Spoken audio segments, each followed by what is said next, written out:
Hi, welcome to the channel. I've got some insider information from GW about where the January Balance Dataslate is up to at the moment. It's in flux and apparently sections of the Dataslate have been rewritten several times over the last 3 days. I have a quote from my source.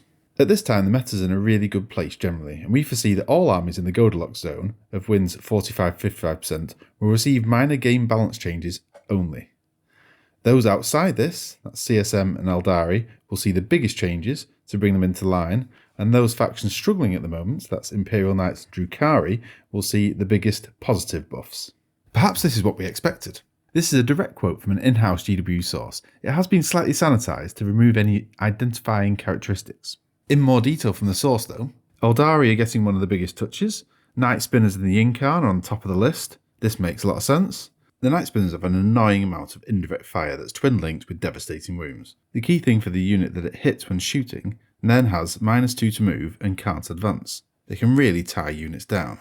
The Incarn is silly. Not only is it toughness 10, 2+ save, 4+ invuln, but it halves damage, not forgetting fate dice. Its melee is strong 2 with a -4 AP even with its sweep attack. That's a pretty unusual melee stat line. Its killer ability though is that it can teleport across the board to wherever a unit has died each phase and then can still charge. A horrible unit to play against. I personally think the Datastate will stop it charging after teleporting, I'm not sure what else. And then there's changes planned for the Warp Spiders and Fugan as well apparently.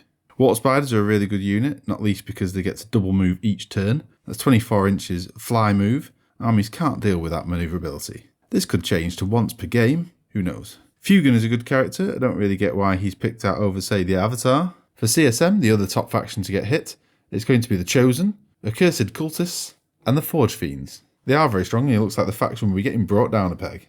Dark Pacts on everything is such a powerful multiplier.